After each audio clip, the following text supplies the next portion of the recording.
All right, viewers, this is Walk the Talk TV show, music segment, and today we are blessed to have a servant of God, a minister of the gospel of Jesus Christ through music. I'm going to give her a chance to introduce herself. Karibu sana mtumishi. Nimekaribia.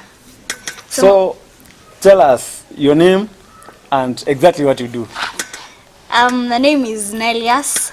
Nellius, your number one noisemaker for Jesus Christ. That's my name.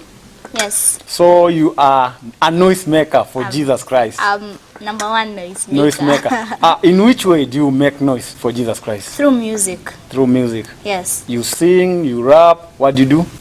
I'm a rapper. You are a rapper. Yes. So basically that means you do gospel rap. I do gospel rap. I prefer calling it Christian rap. I don't know how you feel about it, because some people tend to call it hip hop, and I understand that hip hop cannot be music. That's according to my understanding. Hip hop is a culture. Hip hop has a lot, as in there is much behind the word hip hop. So I wonder what you call it. I call it rap that inspires in a Christian way.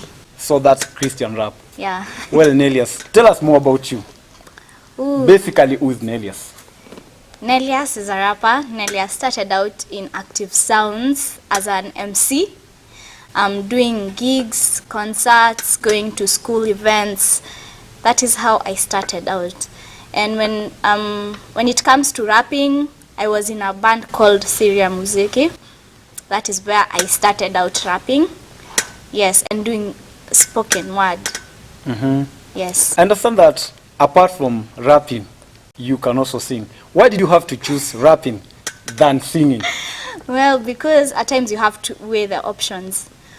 Where are you more stronger at? So I can't say that singing wise I'm that stronger. I'm that strong. So that is why I took to rapping, because I love writing. I love speaking. Yes, and as much as I love singing, it's not my strong point. And I think God is calling me more towards rapping than towards singing. Oh, that's wonderful. Now, Nellius, how long have you been in this industry? Let me call it music ministry. I've been around for around 3 years. 3 years? Yes. Oh, apart from now, the song that I know, Yes. You know the song that I know. Which other song have you done before?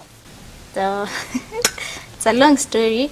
I did a song called Gimme More, but I didn't release it.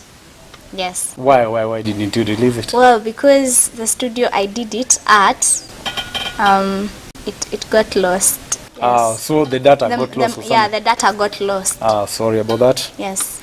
Nellius, I believe that you've been a gospel musician, gospel music, maybe a singer, let me put it like that. Because you do Christian music, you must be a Christian, right? Yes. Tell me about your journey now in Christianity. It has not been easy, but let me put it as I've been brought up in a Christian family. And I've seen I've seen my mom going through a lot of things, but she has always stood by God. She has always been praying for us, and she's the one who has given me the strength to keep on and know that God is still alive. God listens.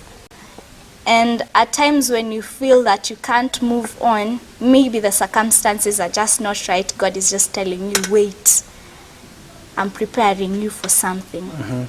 Yes. When did you receive Jesus Christ? Because I prefer asking that question. When? I really can't tell when. I got born again so many times, getting back to sin, until this one time when I was in high school.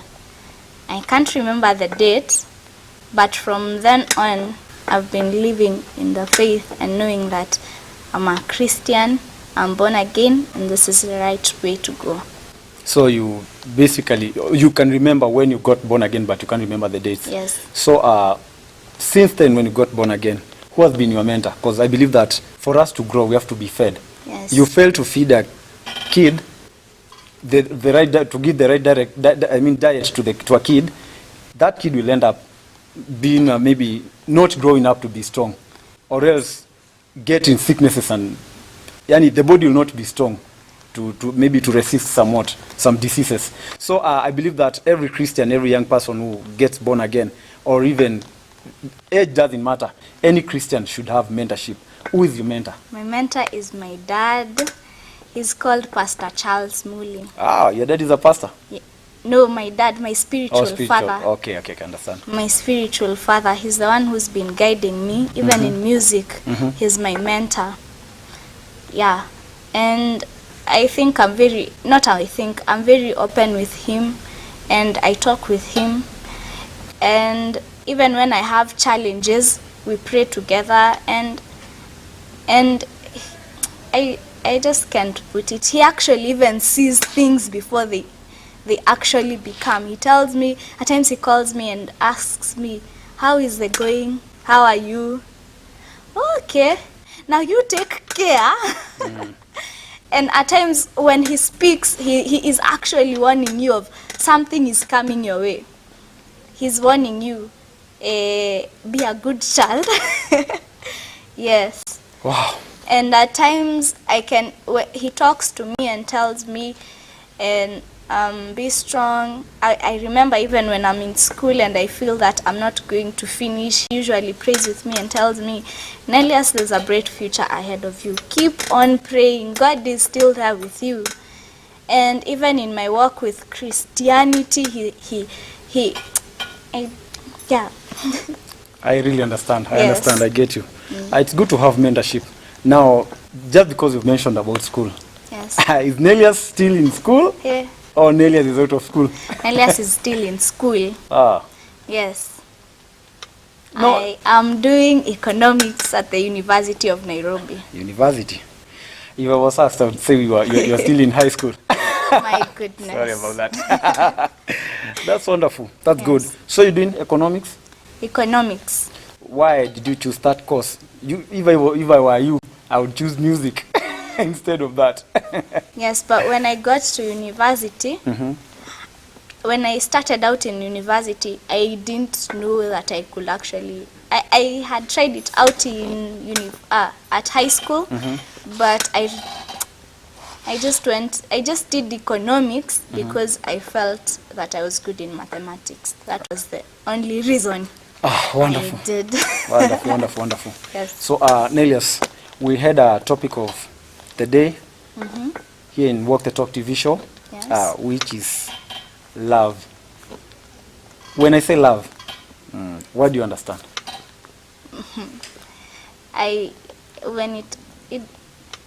The love of God, agape love.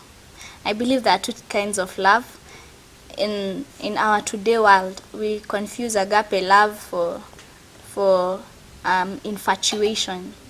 But I believe that the true love is the love of God, the love that is patient, that hopes in all things, that does not enjoy or in bad times, in wrongdoings. Yes, that is the love of God. The love that God had so much that he had to give up his only son for us, for all of us, not for someone, for everyone. Be it the killers, be it the people who feel they are very holy, it was for everyone. That is the love that I know. So that is the true love that you know. The true love that I know. So which means if there is true love, there is false love. Yes. How can you explain to us false love? How can we get to understand if this love is true love or false love? When it comes to love, it has to be patient. That is true love. It waits. But when it comes to false love, it's now and now and now. I want it now, or you can't wait. Let me give an example. There are people who got married when they didn't have anything. Do you know that? Yeah.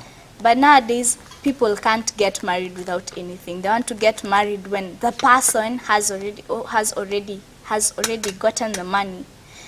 they are not willing to wait to get married and wait for that person to be successful. They want a person who is already successful. Sure. Yes. It's patient. It hopes in all things. Yes. No, let me ask a funny question. Let me ask a Yes. funny question. How would someone understand, for those who are not married, for those who are not married and ready to marry, how would they understand whether they genuinely love someone or genuinely this person loves them back? There is this saying I was given by my headmaster in a primary school when I was very young, that when there is love, anything is enough. You get? As in, if there is love and I have water that is very little, we can share it, and I feel that I've taken enough water. But if there is no love, I'll feel that giving it to you, it's bothersome and it's all that. And what I understand about love, mostly what I understand about love is that it is patient and it is right. Do you follow the commandments of God when you love this person, or don't you do the commandments of God?